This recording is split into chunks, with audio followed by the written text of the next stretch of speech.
The Berlin blockade was one of the first major international crises of the Cold War. During the multinational occupation of post-World War II Germany, the Soviet Union blocked the Western Allies' railway, road, and canal access to the sectors of Berlin under Western control. The Western Allies, however, were having none of this, and of course needed to keep supplying the area that they controlled. And so it was that Operation Vittles, or as it's more commonly known, the Berlin Airlift, got underway.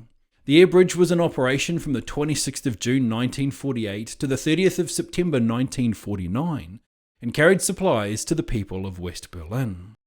The Allied air forces flew over 200,000 sorties in 1 year, providing necessities such as fuel and food.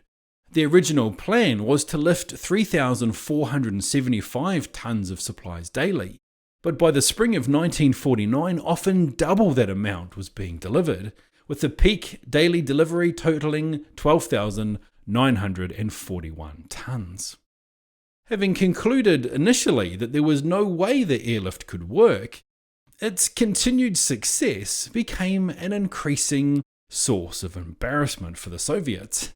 And so on the 12th of May 1949, they lifted the blockade of West Berlin. The Allies continued to supply the city by air for a few more months though, just in case the Soviets changed their mind. In all, 2,334,374 tons, nearly two-thirds of which was coal, were delivered on 278,228 flights to Berlin. Over 148 million kilometres, or 92 million miles, were travelled in the process, which is almost the distance from the Earth to the Sun. At the height of the operation, one plane reached West Berlin every 30 seconds. So all of that was a pretty incredible feat of planning and logistics. But in the middle of all that was a pilot that started his own special mission. This pilot was Gail Halvorsen. Halvorsen joined the Army Air Corps in 1942 and spent World War II ferrying transport planes in England, Italy, and North Africa. When the war ended, he stayed in the military, continuing to fly transport planes, and so at the end of June 1948, he was stationed at an Air Force base in Alabama, when the call came for pilots to participate in the airlift. Halvorsen was given less than an hour's notice, so he stuffed a bag full of handkerchiefs to help fight a nasty cold that he had, left his new Chevy under a tree near the base, and headed off.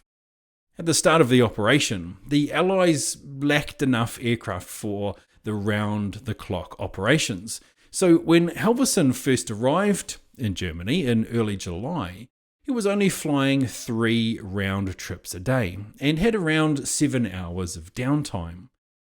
During one of his breaks, Halvorsen decided to do a little bit of sightseeing, and while visiting Tempelhof Airport in the American sector, he noticed a group of children watching through barbed wire as the planes landed. Halvorsen went over to say hello to the kids and, feeling sorry for them, gave them some sticks of chewing gum that he had in his pocket. He promised the children that when he returned by plane, he would bring them more candy. The kids wanted to know, "How will we know which plane is yours?" they asked.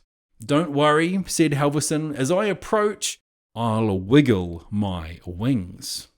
Back at his base, Halvorsen improvised parachutes by tying strings to the corners of handkerchiefs and then attaching those strings to candy bars.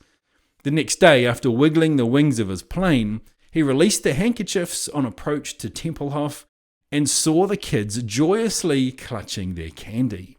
He kept doing this on ensuing flights, and soon large crowds gathered to catch the candy. And Halvorsen even started to receive mail addressed to Uncle Wiggly Wings and the Chocolate Flyer. Of course, what he'd been doing violated Air Force regulations, and when his commanding officer found out, Halvorsen got an earful. But when it started to get talked about in the Berlin press, Airlift Commander General William Tunner approved the continuation of Operation Little Victuals. What began with Halvorson's spare handkerchiefs and candy that he and his crew had bought at the local commissary soon spread throughout the airlift, with 25 participants in his squadron alone. The American Confectioners Association also got in on it, and they donated tons of candy for the cause. The treats were sent to Westover Air Force Base in Chicopee, Massachusetts, where local schoolchildren assembled the candy parachutes and then sent them on to Germany.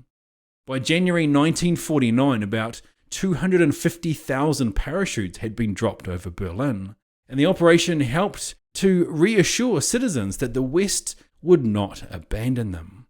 As one young Berliner later told Halvorson, it wasn't just chocolate, it was hope. The end of the airlift, though, is not the end of the story. Over the next 25 years, Halvorson advocated for and performed candy drops in Bosnia-Herzegovina, Albania, Japan, Guam, and Iraq.